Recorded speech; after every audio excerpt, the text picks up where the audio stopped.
Hey guys, it's Zach, and I just wanted to make a small update and just talk a bit about travel. Firstly, I'm going to apologise about the quality of this video. I'm not going to put as much time and effort in as I usually do, not going to edit. So, what you see now is just going to be my straight rambles to the camera. And it's also on my laptop and not filmed on my actual camera, which I have been using since I got. And the last apologies are about this shirt. It's not the best thing to wear while filming because of the funny pattern it makes. But I got dressed this morning and I'm not going to change just to make a video because, like I said, feeling lazy. And actually, I'm supposed to be doing an assignment for uni, but hey, I'm not. So this video I'm going to talk about my fourth appointment at the gender clinic, which I had towards the start of this month, and it was with the doctor that I don't really get on well with. I've seen him once before, and this was the second time I was seeing him, and yeah, the same. Really, he just doesn't seem interested in helping me with my transition. He seems to be putting more barriers in my way.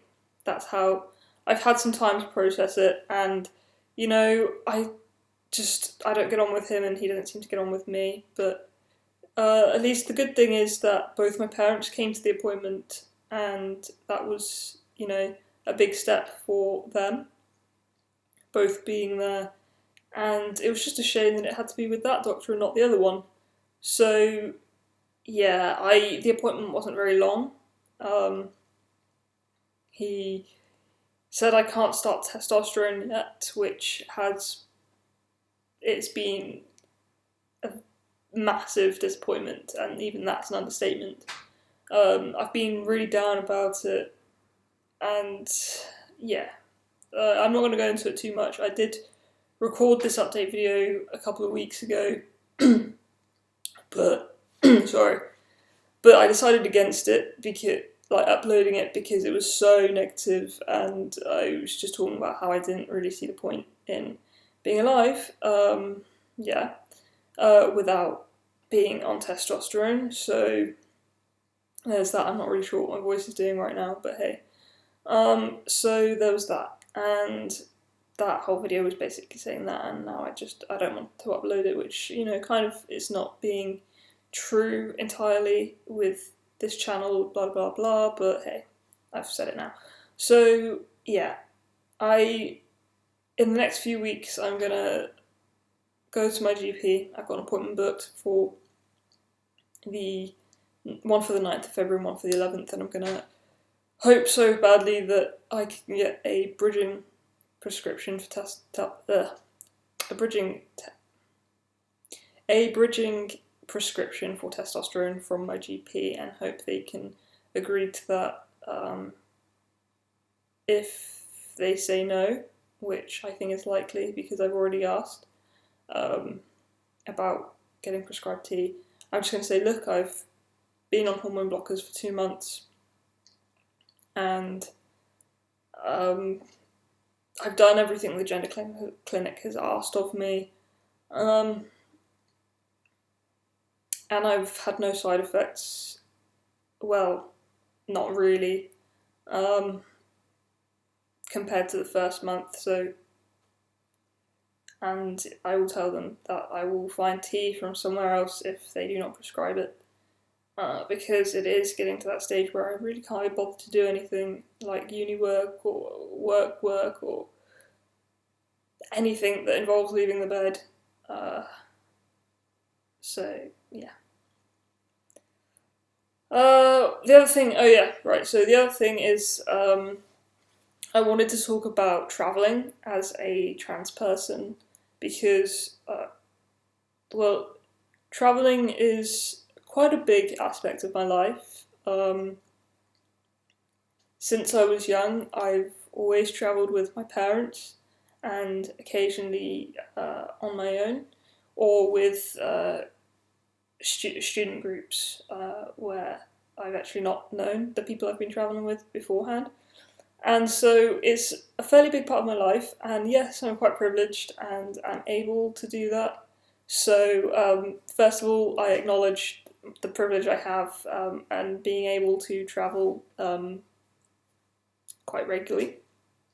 I appreciate that not everybody has that ability. Okay, so I've travelled once, passing really well.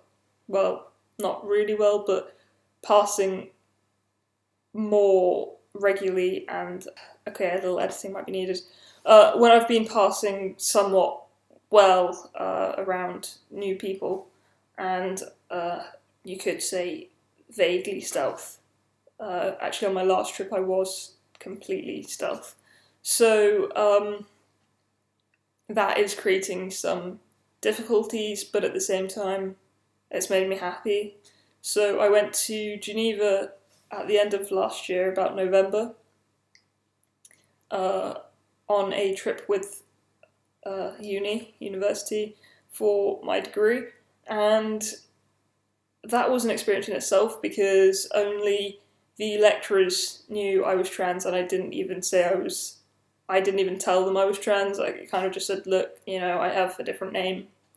Um, so, like my student ID and my passport don't match up, and they look completely different because I got a new student card this year because I really desperately needed one.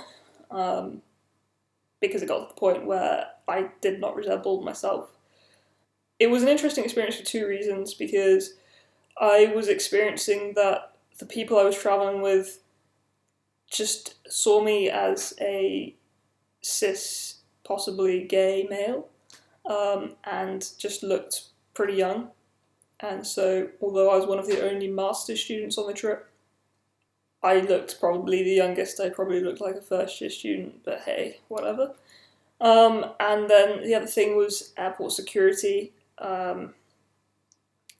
It took a while for me to get through security with initially on the way out of England and to Geneva. I had a security search done by having the male and female LA officers. Well, they were both there doing the pat down because I don't think they were entirely sure whether I was male or female. So words not working for me today. Androgynous look about me. And then the other thing was on the way into Geneva, the border control security passport control, not border security, passport control. It took a while for me to get through that initial check. Part of the reason is I just look a lot younger. I was about 15, I was about 15 when the picture was taken that is on my passport. So that alone, the age gap from 15 to 21, you age a lot. So I also lost a bit of weight. I say a bit, but I was quite a chunky teenager, and I've slimmed down a bit, and my face shape has changed since then.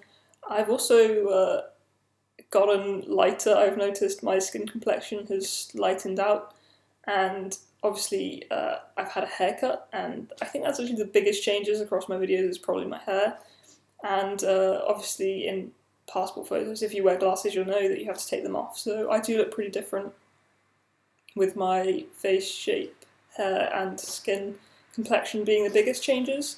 And so that caused some discrepancies, but hey ho, whatever. So I am talking about this because I am going away next week. So I'm a little bit nervous on how that's gonna go. It's definite now that I need a new passport.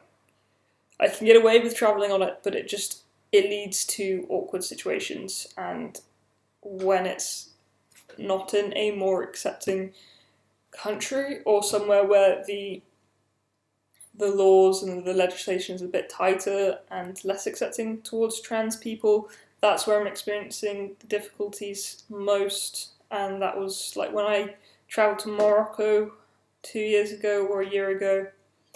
I was passing in Morocco, but then when I was travelling through the security passport check to return to England, but still in Morocco, the staff actively laughed at my passport and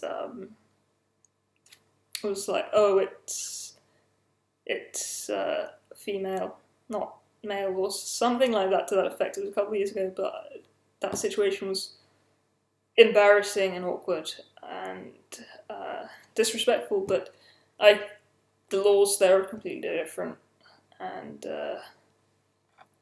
so yeah, that's just a quick update and ramble about travel. I'll do another update that's a bit better. Sorry it's so long, I would edit down, but I can't be bothered. Okay, see you next time. Bye.